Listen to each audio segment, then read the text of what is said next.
Olá, tudo bem? Meu nome é Ramon, seja bem-vindo ao meu canal. Hoje eu quero gravar um vídeo com um tema muito importante, que é inconstância. E para não me alongar, eu já quero que você abra, acho que não precisa abrir, porque eu tô aqui com a Bíblia, então eu vou ler aqui para você, Atos 28, versículo 26 ao 27, amém? Já pega aqui, amém. Vai e diga a este povo: quando ouvirem o que eu digo, não entenderão. Quando ouvirem o que faço, não compreenderão. Pois o coração deste povo está endurecido. Ouvem com dificuldade e têm olhos fechados, de modo que seus olhos não veem e seus ouvidos não ouvem, e seu coração não entende, e não se voltam para mim, e nem permitem que eu os cure. Amém? Palavra de Deus aqui. O inconstante, ele não escuta, ele escuta com dificuldade, ele vê com dificuldade, mas ele não vê o que ele tinha para ver. Ele escuta tudo com dificuldade. Por quê? Porque o coração dele não está totalmente virado para Deus. Ele não está totalmente constante naquilo. O constante, ele está totalmente presente, ele está totalmente ligado dentro de um assunto, dentro daquilo, ou seja, ele tá ligado, ele tá junto, o coração dele tá junto a Deus, porque ele está com os olhos totalmente virados para aquilo. Mas o inconstante, ele não tá totalmente presente, então ele não domina de algo. Então o constante, ele está com os olhos totalmente virados. Já o inconstante, ele vê com dificuldade, ele vê algumas coisas, ele sabe de algumas coisas, mas não está totalmente com o coração virado para aquilo. Tá ok? O constante é resistente. Aqui eu até anotei algumas coisas aqui para você. Só umas frases que eu coloquei aqui. Para toda vitória tem que ter luta. Pro arco-íris vir tem que ter chuva, tempestade. É um tempo de luta que vivemos constantemente, certo? É um tempo que a gente vive constantemente. Só que o constante e o inconstante são diferentes nisso. Como assim? Vou explicar. Eu vou dar um exemplo para explicar, tá? Para explicar melhor. Vocês... tem um vaso que é o constante e o vaso que é inconstante, vaso de barro. Ok? Para o vaso de barro ficar solidificado, pronto, assim, ele precisa ir ao fogo. Ou seja, ele precisa lutar, ok? O constante, ele vai ao fogo e vai voltar como um vaso, como ele tinha que estar, o que ele tinha para ser. Ele vai voltar, não da forma que ele foi, porque ele vai voltar com as marcas, ele vai voltar pronto, ele vai voltar mais firme, mais resistente. Mas ele vai voltar para fazer a função dele, para o que ele foi chamado. E ele vai fazer aquilo com êxito, ok? Agora o inconstante, quando o vaso vai ao fogo, a palavra inconstante em si é sujeita a mudança. Até que eu notei aqui, ó. Preparado, inconstante não está preparado. Aqui, ó. No dicionário a palavra inconstante também significa alterável. Alterável. Ou seja, quando ele for ao fogo, ele é alterável. Então, ele pode sair do fogo quebrado, porque ele não é totalmente resistente. Ele não é totalmente resistente, ele é alterável.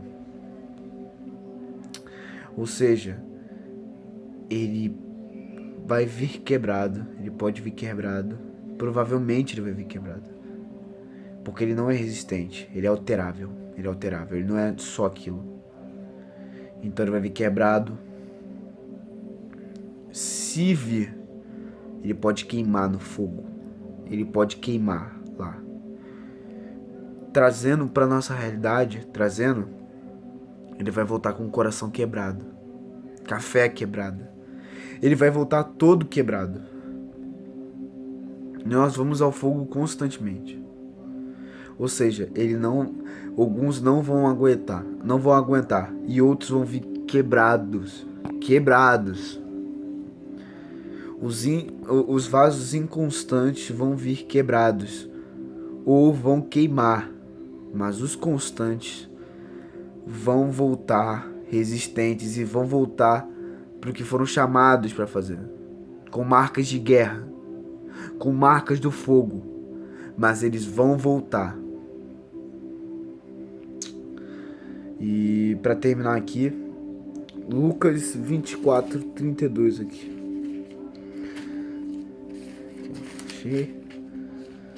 Aqui, tá ok. Só para dar o contexto, aqui essa passagem é o de Emaús. Acho que muita gente conhece, mas se você não conhece, eu vou explicar. Vou dar um pouco de contexto.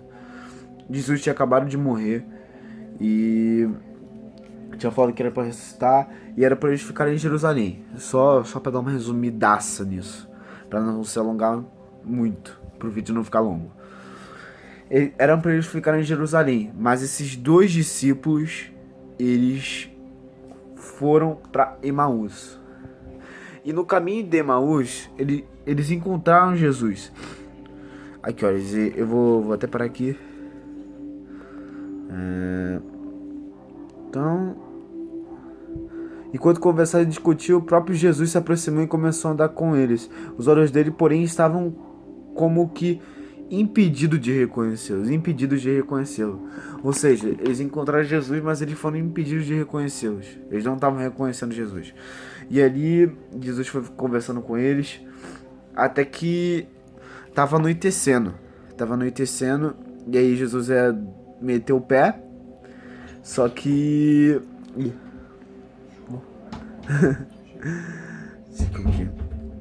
Só que eles foram. Eles chamaram Jesus. Desculpa, me embolei um pouco aqui, que foi invadir aqui o quarto.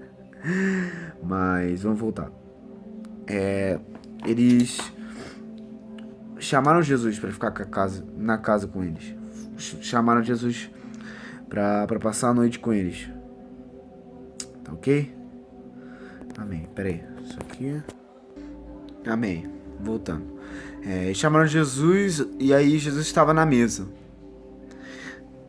E aí Jesus, eu vou ler aqui. Ele tomou o pão e o abençoou.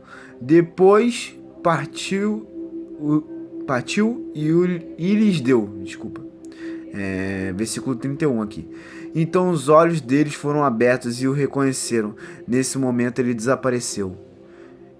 32. Disseram um ao outro: não ardia o nosso coração quando ele falava conosco no caminho e nos explicava a Escritura?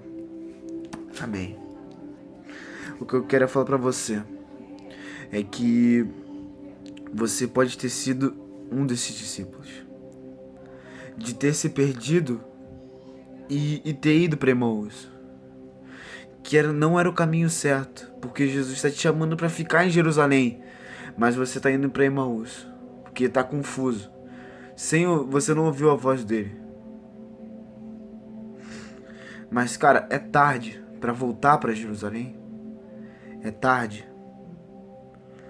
Cara, ele falou aqui, ó, o 32, quero chamar a atenção do 32. Disseram um ao outro: não ardia o nosso coração quando ele falava conosco no caminho e nos explicava as Escrituras? Cara, eu tô falando aqui pra você isso aqui. Tô falando de Jesus, cara. Isso arde no seu coração? Quando eu falo de Jesus, que ele é seu Salvador, que ele te ama, isso arde no meu coração? Isso arde no seu coração? Isso arde no meu. Quando eu falo Jesus te ama, eu fico, cara, Jesus me ama, Jesus me ama. Isso arde no seu coração? Isso, quando você lê a palavra, isso ainda arde no seu coração? Quando você escuta falar dele, quando você conversa com ele, isso arde no seu coração? Cara, se não, é tarde. Aí sim é tarde. Mas se arde, há tempo. Volte para Jerusalém. Ele está te chamando hoje. para Jerusalém, para voltar para Jerusalém. A sua decisão tem que ser qual? Você vai voltar para Jerusalém hoje? Aqui, ó, ele fala aqui: e na mesma hora levantaram-se e voltaram para Jerusalém. Na mesma hora, já estava à noite. Só para você entender, no deserto, a noite é frio pra caramba. É um perrengue do caramba. E de Emaús para Jerusalém é 10 quilômetros. E de Jerusalém para Emaús, 10 quilômetros também. Então eles foram 10 quilômetros à noite e saíram correndo, sem descansar. Eles não esperaram até de manhã. Eles na mesma hora foram e voltaram para Jerusalém. A sua decisão hoje não é esperar. Não é algo na sua vida acontecer para você voltar. É agora. Fala: Senhor, eu quero se tornar constante, Senhor. Eu quero estar com você. Eu quero virar os meus olhos para você. O meu coração totalmente para ti. Eu quero entregar meu coração a ti. Então hoje, saia de Emaús e vá para Jerusalém. Mesmo que seja um longo caminho, mesmo que tenha que passar perrengues, volte para Jerusalém. Volte para Jerusalém. Volte. E é isso que eu tenho para falar. A sua vida. Cara, volta para Jerusalém. Não permaneça em Emaús. Não espere, não espere. Volte para Jerusalém. Pois lá ele tem coisas para fazer. Não é tarde demais. Não é tarde demais. E é isso.